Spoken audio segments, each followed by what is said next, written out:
Hi everyone, I'm Cindy. I'm Debbie. I'm Barb. We're up in Minnesota and we just got done with some filming and we did a face thing with makeup. I'll put the little link up there, but we are Sisters in Stitches in Minnesota coming to you with our jammies on because we're just going to talk to you. It's our PJ chat night. Yes, and everybody always wants to know more about us. So with being in Minnesota, I told Debbie it would be a great way to bring Barb in because we've told you stories about our childhood and how we, met our husbands. And so we're going to find out a little bit about Barb. Oh my. So Barb's been married for how long? Let's see. 31 years. Now, understand, she got married in January, and Debbie and I were both 9 months pregnant, and I was her maid of honor. Debbie was a bridesmaid. Well, I had to look like the smallest, so why not do it then? We look like behemoths. We stood up. There was 3 bridesmaids. Cindy, myself, and Barb's friend, who was a size 5. Maybe a 2. Yeah. So it looked like she was sandwiched between 2 frickin' beach balls. Not only that, Barb got married in January and went with a Christmas red. Yeah. We were in Christmas red dresses. Oh my God, we were at 9 months huge. pregnant. We were huge. Those poor groomsmen probably When they looked at walked us in like, and said, "Ooh, who are the "What? bridesmaids?" and we were pointed out, they're like, Oh, they didn't. Are they going to go into labor?" We begged Barb, please get married at the end of February or beginning of March. No. it was embarrassing because there was a dance where all the bridesmaids and groomsmen had to dance together, whoever you walked down the aisle with. It's like you're trying to keep a distance, but you got this big belly, and I kept bumping the poor guy. I'm like, "I'm so sorry." He goes, "Don't worry about it."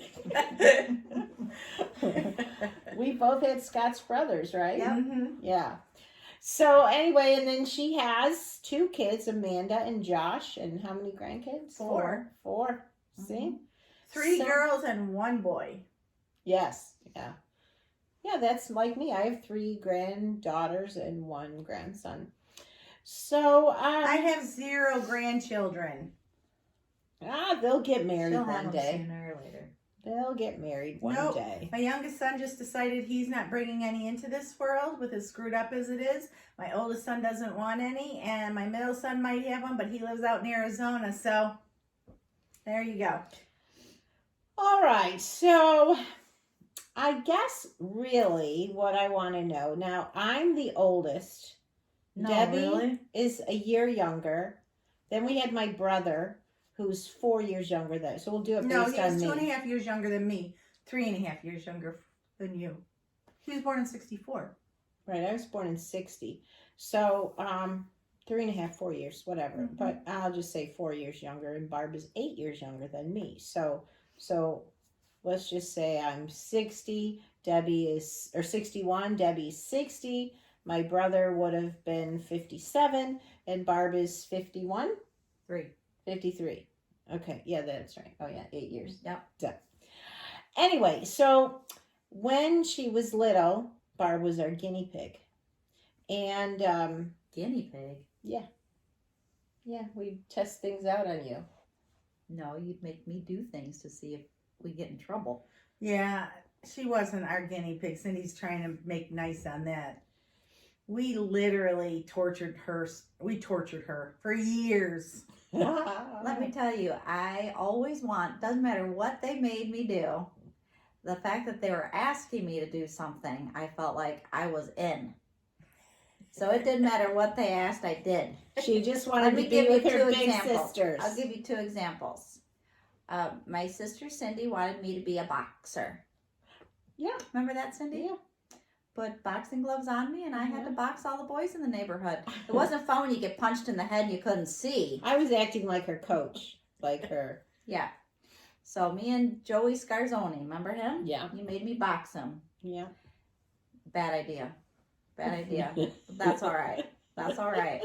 Second thing my oldest sister makes me do. Notice who's making her do everything. No, by the way. we just haven't got to Debbie yet. Cindy, she makes me put my brand new shoes on, my patent leather shoes, So weird. that how made she noise. remembers.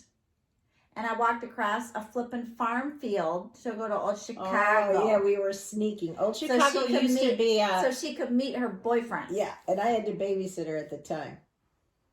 So Okay, that's not anything I ever did. I was kind of a goody-goody. unfortunately, whenever I heard the name Barbara, that's when I knew I had to get up from what I was doing, walk the plank down the hallway to my parents' bedroom, and I knew right away I had to start blabbing before I even got to the open doorway. And they're like, "Why were your shoes all full of mud?" I said, "Cindy made me go across the farm and went to old Chicago."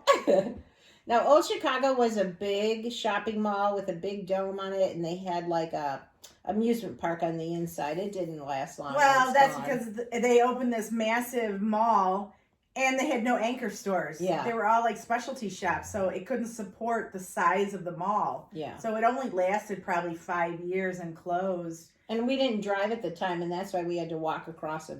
It was a long walk. It wasn't like it was a 5-minute walk. It was a long walk. My sister Debbie never made me do anything. Not Cindy never made me do anything that would harm myself or anything, but Yeah, I think everything she did, Debbie but- made me do, I just had to hide the damage she did to the house from fighting with my brother. They did fight a lot. They fought and they fought. They'd make holes in the walls and we'd move furniture. We'd hang a picture. Okay, My wait. mom, no, I you didn't wait. damage the house. No. It was my brother Yeah. who Throwing stuff damaged at the her because house. she knew exactly what to say or how to look at my brother to flip him out. So my mom made these plaster Plaster- Paris fake stones. That was No, really they were big real back in the day. stones, but they were plaster of Paris, and they glued it. You know, they would adhere them to the walls. You said fake stones. They were real stones. They were No, because it's plaster Paris. they're plastered stones. But you they- pour them in like a form mold, and then yeah, a mold. yeah, yeah. and- yeah. So my brother threw a suitcase at my sister. She obviously it missed her, but cracked the things on the wall. So they start gluing them back together. Well, it lasted a little while until we're sitting there eating Having dinner, I remember. and the rocks started sliding down the wall. just So, crashing. oh, it was and we're terrible. just all My eating, brother like, and I were wet behind the ears still. We used Elmer's glue to put them back on the wall. They didn't have super glue back in those days. I'm 60. This happened 50 years ago. Yeah, yeah. So They also- I'm putting Elmer's glue on these things and holding them up to the wall till they dry. Well, it only held for so But long. you have to understand, there's four of us kids at the dinner table. My parents are eating. All of a sudden, one falls, and they're like, "What is that?" And we're all just like, Then we started eating real fast. and then they just start falling. Later on in life, my dad thought it was pretty ingenious, by the way. So, Well, I the mean, other we time can laugh Barb's about it talking now. about is my brother and I got into a heated argument, and he just went like berserk when he got angry. And so I ran into the bathroom and I locked the door and I wouldn't let him in. So he's getting madder and madder on the other side of the door. So he takes the broom and sticks it through the door. yeah. Because they're just those hollow core doors at the time.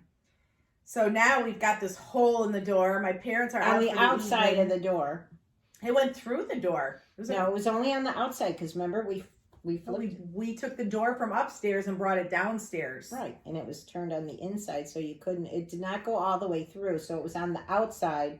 But the way the hinges, what they decided to do, how we did it, I'll never know. We took the door off the hinges as kids, carried it downstairs, brought the other bathroom door upstairs, but the way the hinges were, so upstairs the hole was on the outside, but when we put the door downstairs, the hole was on the inside. My dad did not see the damage because he never used the downstairs bathroom until Christmas morning when he decided to use the bathroom downstairs and saw the big hole. That was a fun Christmas morning. Well, it didn't totally ruin the day. He was just We got again sent to our later in rooms. life. He was kind of impressed that my dad never used the bathroom down there. We thought we were golden. Yeah, because we Who hid knew the on hole. Christmas Day he'd go down there and use the bathroom? And when he saw the hole, we were like, The hole my brother put in the no. dining room with the end of a chair. We stuck back in the day they had these AT&T or Like plates. whatever like plates. Yeah. If you weren't using a phone jack, you would put this plate in there just to blend it into There the were wall. 18 of them on the wall. So we knew there was an extra one behind the hutch. So we took the one behind the hutch, put the hutch back up against the wall, and popped that in the wall. That stayed there for years. Yeah, they never My knew parents that had it no wasn't a real clue. jack. Yeah. It was great. Yeah, so we were kind of crazy back in the day, and we used to babysit each other, and I don't know, we would do crazy stuff like how many swear words could we say in one sentence? I mean, that's kind of how we babysat. Like, let's put a cape on Barb and see how far she can jump, because our stairs had like these little spindles, and then we had this red couch that faced away from the stairs, so we put capes on, wedge ourselves between it, get on the edge of the stairs, and then jump. And I remember telling Barb that she could fly with the cape on, so she had to jump from the stairs over the back of the couch onto the couch. And those are the games we played. Or we'd get on cardboard. Yeah, but if she missed the couch, there was a sofa table behind the couch. That would have been brutal. But she did it. She did it. She had to be cool, like her big sisters. But that house that we all grew up in, the first house, it was your typical Cape Cod, a living room, a kitchen, and then 4 bedrooms. There wasn't like a family room to go to. No. We were always in full view of our parents, so we didn't have a lot of playing room in the house. Right, because you would go up the stairs, and then there was a bedroom here and a bedroom here with a bathroom in the middle. And my Thank brother... goodness there wasn't all viewing space, or I'd probably be dead. Well, my brother never flushed the toilet. And my dad would come upstairs and he would be furious because it would smell. Well, because we didn't typically use that bathroom either. No. So it could be 3 or 4 days, and you know what that could smell like after 3 or 4 days. My dad would walk up there and he'd be like, Lowell! Yeah.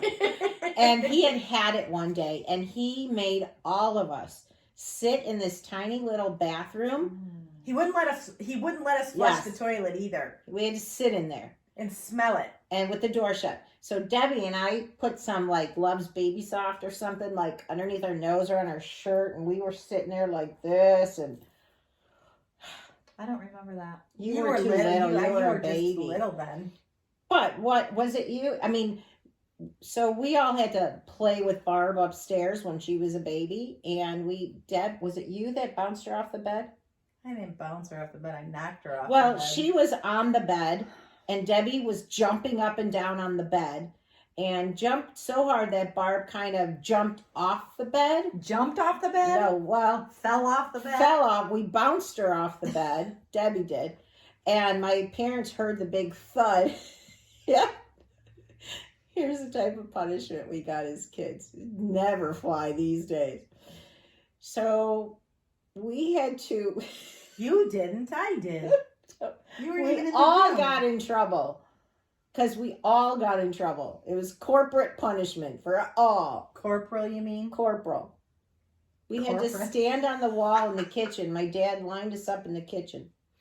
And he said, you knocked her head on the floor? Knock your head on the wall. We're like, aww. What? Knock your head on the wall. What? He goes, bang your head on the wall. So we had to go, seriously. He's like, that's not how I remember it. Which is kind of weird. And he's like, harder. We had to do it 3 or 4 times. And it's like, now you know how she feels bouncing her off the bed. But how do you remember it?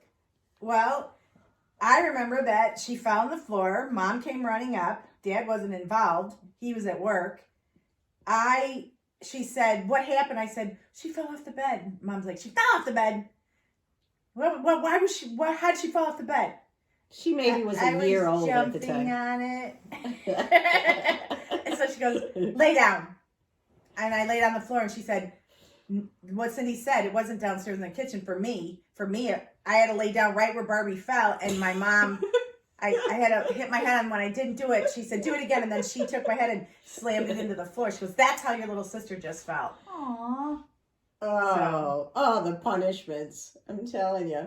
But it was horrible growing up behind Cindy, because when we got in trouble, we had to line up because nobody ever told on anybody. So all of us had to take the punishment when we were younger, we figured out how to start telling on each other. But when we didn't tell on each other in the beginning, we all just took the punishment. But Cindy, as the oldest, would go first, and my dad usually just spanked us. My dad was not big on anything being used on us, like paddles Yeah, or, no, he or never nothing. Used It was anything. It's just his hand. He said there was I no never way he got was spanked. No, she's And, too little. And my dad wasn't big on spanking us. He didn't like it. But when it happened, so Cindy was always the first one. And she wouldn't cry. She wouldn't even act like it hurt. She would just take it. It did. I'd cry in my room later when nobody could see me. But she wouldn't do it. So No. it would upset my parents. So that I was the next one up. So I thought, oh, well, we didn't hit Cindy hard enough. So we better hit Debbie a little bit harder. So then I would catch it harder. So I started I would come up when it was my turn. She was bawling before she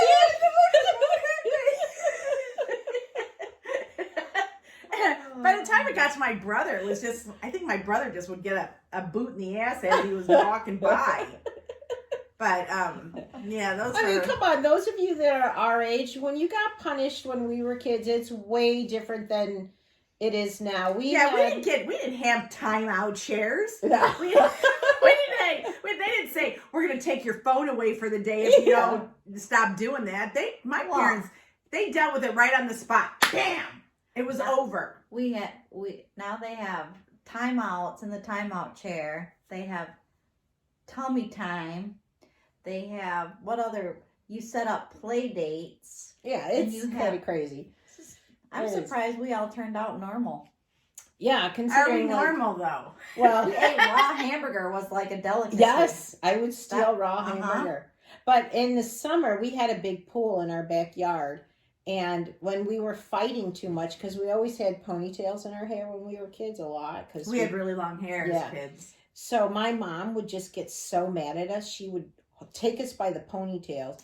And you didn't want to pull, so you had to keep up with her. She'd walk us up the deck with our clothes on and just throw us in the pool to calm us down. We're like, oh, this is a nice punishment. That's when my mom would get a phone call. Hey, your daughters are down here fighting with the boys or fighting or whatever. If she came looking for us, we were already doing something wrong. Yeah. So. But come on. I mean, you guys all had to go in when the street light came on. That's when we had to go in. Did any of your parents have one of those big freaking railroad bells? My mom had one in our yard, and when it was time for dinner, she would start clanging the thing. And kids in the neighborhood would look for us. Your mom's ringing the bell. Your mom's ringing the bell. Because they knew if we didn't get home for dinner, we were in trouble. But if she didn't ring the bell, which was only for dinner time, she would yell out the door. And if we didn't hear the first time she called, we were in deep trouble. So we got it so that our neighborhood kids would be like telling us, your mom's calling you. We had a classic family, though. I mean, we had dinner every day. Oh, yeah. Between 4 and my dad would get home from work, and we'd sit down to dinner. We would eat dinner always by 5 o'clock. All in the same chair, always. We all sat had in our the same places chair. at the table. Yeah. And you know what? But we I couldn't think laugh at the table.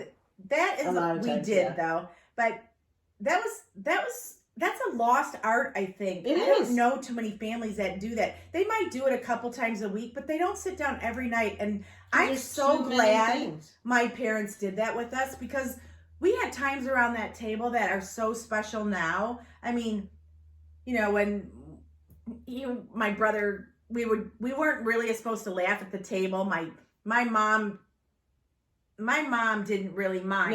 No. My dad thought we were at the table to eat and talk, we could discuss things, but it wasn't a place to get giddy and laughing. And my mom was like, leave him alone, let him, it's okay. I always But say, we that's would so start funny. I giggling, remember the and other the way. more my dad would say not to do it, the worse we would get. And we'd be having, we'd put a spoonful of food in our mouth, and then my brother or sister would say something, and we'd Spray blow it all everywhere. over the table, and then my dad would get like, that's enough. My mom would be like, leave him alone. Well, Mom would start laughing with us. I know. And it's so funny. When I had my 3 boys and we would sit down at the table, because of my dad not letting us, my husband was the same way. My first husband came from a military family. Yeah, There was no laughing at the table. You were strictly there to eat and leave. So, and very strict manners. Their dad wouldn't let them put their elbows on the table or anything. So my husband brought that into our family. And it took me several years to get him to relax at the table and let that be a time where our family could talk and laugh and have fun. So you do bring with you the things from your childhood into your adult life. Yeah. Even if you think you're not, you are. I mean, we ate dinner when my kids were growing up. We ate dinner more than my kids and their family eat dinner. We didn't eat 7 nights a week. But I bet you it was until You they eat started together. getting in school and sports a lot, because my kids were not overbooked like they are now. Like my granddaughter was in 3 travel sports, and it was like it was constant. They never eat dinner. It's always like, eating a hot dog on the way to the ballpark or something. But we did it more often, but not as much as we did as kids. And the funny part about when we were eating is Debbie and I had to do dishes. There were no dishwashers.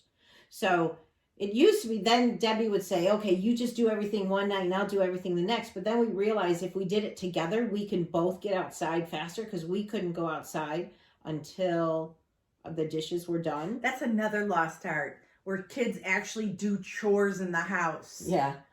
I'm in a situation now with a stepson who does no chores. He was never taught to do chores, which it just amazes me. And he's not alone. There's a lot And of we kids. also, and I'm sure, see if all of you who are older, and maybe you brought it into your families, but you had to ask to be excused. Yeah. When you were done eating, you say, may I be excused? Sometimes my dad would go, no. You're like, what? We'd have to sit he there. He wanted us to sit at the table Yeah. till he was done eating. Yeah. And Other wanted his times he would say, family around. yeah, He go. wanted us to say, may I be excused, Yeah. rather than can I be excused. Yeah. So, we had that, or please pass the blah, blah, blah. And my parents never made us eat everything that was on the table, but whatever we put on our plate, we had to finish. So. And he made us take a little bit of everything my mother made. So, like, my brother hated peas. But if my mom made them, he had to at least take a spoonful of peas. Well, those peas always ended up in my brother's front pockets. Either front pockets, or we had a corner hutch. So my brother sat at the one house, he sat closest to that hutch. So then he would wrap it in the napkin and then shoot it underneath the hutch. So when they finally would move the hutch, there was all these napkins of wadded up dried peas. And My Oh mom my would gosh. find pot roast in the laundry machine because it was coming out of his pockets. And we didn't have a ton of money when we were growing up. We didn't know it because we were like every other family, well, except for one, but like most other families on our block. So we didn't ever feel like we didn't have money. But my dad, we never wanted for anything as kids. So sometimes like some of our dinners would be the buttig, like beef. Corned beef. Yeah, we'd have Over- chip on beef toast. on toast. We didn't know that it was like the poor That man's was dinner. Then my mom, what she would do with all the leftovers, I'm still not a leftover person. I think this scarred me. She'd call it chopped soupy.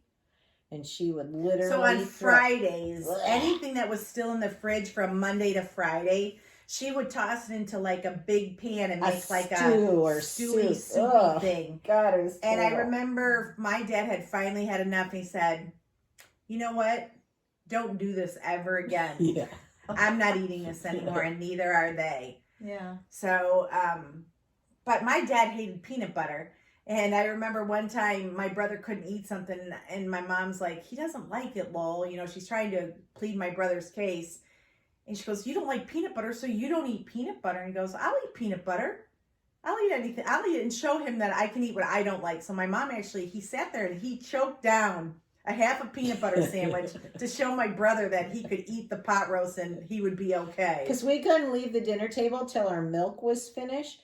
And I don't like milk. I mean, I'll eat it in my cereal, but that's about it. So I thought I was brilliant, because as soon as we sat down, I downed that because it was nice and cold. My brother hated milk more than all of us. Me too. And he would not drink it. And sometimes he would sit there an hour after we're all long gone, and that milk was still sitting there because he thought he could like wait out my parents. It's like, oh, just drink it as soon as you sit down. It's not so bad. I remember one time I did the same thing. I hated milk. And my dad, he said, drink your milk and you can leave the table. I'm like, I don't want to drink it. It's warm. He goes, okay. Got up from the table, got a piece of ice and stuck it in my milk. Drink it now. I drank it, but I felt like I wanted to puke. It was so bad. But you know, I loved my. I look back on my childhood. I loved my childhood. I absolutely loved it. My parents played. My parents were very. I didn't like. They mine. played with us. Like we would have these huge steal the bacon games in our front yard. Like my parents would play with us, and we played Ghost in the Graveyard till the street lights came on, and there'd be those occasional nights where your parents would let you stay out an extra hour at night and you could play another hour. It was great. My dad was pretty smart, though. I remember one time we did something wrong. I don't even know what we did wrong. And he said he had this magic potion that he could put in our hands and he could tell which of us was lying. We're like, whatever. And all it really was black shoe polish. But he got his shoe polish and he put it in the palms of our hands, and he said to hold our hands tight. And whoever was lying, it would change the color of the black black lotion or whatever he called it. And he knew who was lying first, because whoever was lying would be like, and he's like, it was you. I mean, we didn't know it was black shoe polish. We thought it was really like this lie, you know. Truth serum. Truth serum, yeah. Because the liar always looked first. So, and especially if we knew it was like one of the others, I'd be like looking at hers over there like, did hers change color? So, I don't know. It was pretty normal. So, do you guys remember all those games playing when you were growing up? I didn't get to play them because I was the youngest all the time. So Yeah, she was. There's one time, though, and I probably never told you Mom this. and Dad started working a ton. Yeah. So my parents owned a restaurant, and they worked all the time, and Barb was shuffled back and forth, and Debbie was more like a mom to her, and that's what happened. And I remember... I did. Even when I got married, she would call me to take her to get her dresses and stuff. Yeah. Well, there was one time, now I had already graduated high school, so I'm working a full-time job. I'm working at my dad's restaurant like 3 nights a week. My boyfriend, or my fiance, because we got married like when we were 20, he was away at college. So I was working all these extra hours, and I was home on Tuesday and Thursday nights. That's it. Otherwise, I was working like 60 hours a week for money for our wedding. And my mom says, you need to take care of Barb tonight. But Barb never, she was always being shuffled from here to there or at the restaurant all the time. So I'm home and I'm supposed to take care of her. Well, I was so exhausted. And it was like 6:30 and I went in my room and I went to bed. And I shut my door and I'm supposed to be watching her. And she's knocking on my door and I just hear this, Cindy, come play with me. And I'm like, no, get out of here. I'm sleeping. Because I was like this 19-year-old just so tired, and Barbie's like, please play with me. I just want to play a game. To this day, I still can hear her voice, and I feel so remorseful, and she probably doesn't even remember it, but I thought, how horrible. My sister, when I look back now as an adult, I think, wow, she didn't really have much of a childhood there for a while, and the one night that I'm supposed to take care of her, I'm in bed at 6:30 because I'm so exhausted, and she's taking care of herself like she would do most nights. She wasn't a baby. She was 11 years old. Yeah, but I felt absolutely horrible. And to this day, I still feel terrible. So I hope I didn't screw your life up too much. I definitely don't knock on anyone's door anymore and ask them to do stuff. You don't knock on your husband's door and say, come play with me?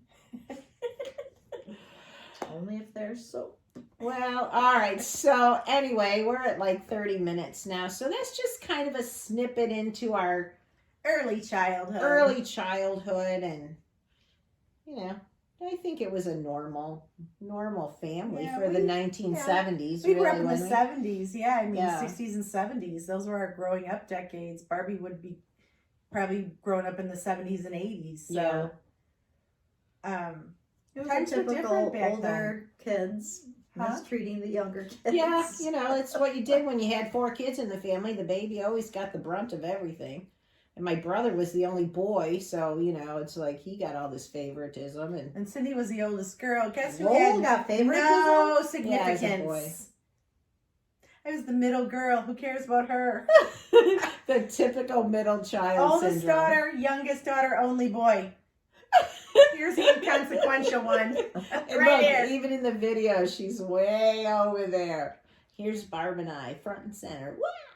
No, she got the most comfortable chair. She sat down first. You betcha. She's a smarty pants. You betcha. All right, well, we are coming to you from Minnesota. Hope you enjoyed a little insight into our childhood. Our next one, maybe we'll get into our high school and Yeah, you guys No, asked us a lot no. of questions about our high school years. No, you don't want Did to you, know. you and don't Cindy wanna being know. so close? Did you guys fight over the same boys and blah blah blah blah? So we'll answer those kind of questions in the next PJ chat when we get together. Yeah. That'll be another whole story. High school with Cindy and I being 11 months apart. Well, December 1st, I'm Bang. getting my knee having surgery, and the first couple of days I've got That's help, when we're and going to then get our revenge when we have to take care of Cindy. yeah. So Debbie's coming out like Thursday night, Friday night, Saturday night, going home Sunday. Then Barb's coming on Sunday and stay until Wednesday. So, and that Sunday, And we're going to put that Vicodin just enough out right of your reach. before our PJ How bad chat. you No. need that Vicodin. How bad you need it. Oh, I need a glass of water. I'm really, really thirsty, really. How thirsty are you, Cinch? Well, as long as I don't take the Vicodin before our PJ chat, we can do I said it to on Cindy Sunday. today, I said, Cindy went, I was at her house before we came up to Minnesota yesterday, and I said, you know, Cindy, when are you going to get up your Christmas stuff? I mean, you're having your surgery December 1st. You better get it up before your surgery. And she said, no, I'm going to put it up when Barb gets here. I said, well, Barb's getting here like the 6th of December. Yeah. And she said, I know. I said, you're not going to call her and ask her if she wants to do it? No. Poor Barb. Every time she goes to Cindy's house, she has to work her ass off. Well, she's gonna be sitting around watching me sit around, so you know. God forbid she just gets to relax because she works her butt off up here at her store. That would drive me crazy. To just sit and do nothing. Yeah. Mhm. All right. Well, stay tuned. We will do another PJ chat in a couple of weeks, and you'll get to know a little bit more about us. And you know. And our taste in PJs. Well, I have on. It's like a sleeveless one. It's cold in her basement, so I've got on a flannel, so I knew it'd be cold down here. But I just saw him on the bed I'm using. I got an electric blanket. And I couldn't really be here in my PJs because it's the nude. I sleep in the nude. You do? No. Oh. No, she does not. Oh, it's like wow, that's impressive, Barb. No, that's Move not over, right. honey. I'm coming. Okay. I don't know how guys do that, to tell you the truth. Sleep naked. Yeah. I'd be so worried, like I'd have to jump out of bed. Where's the room? I can't even leave the room till I find Honey, I it. hear a noise downstairs. All right, hold on. Let me get dressed. Yeah. I want to be ready to fly out of that house if I have to. All right. Well, thanks for hanging out with us. We'll see you in the next video. Bye, everyone. Bye. Bye.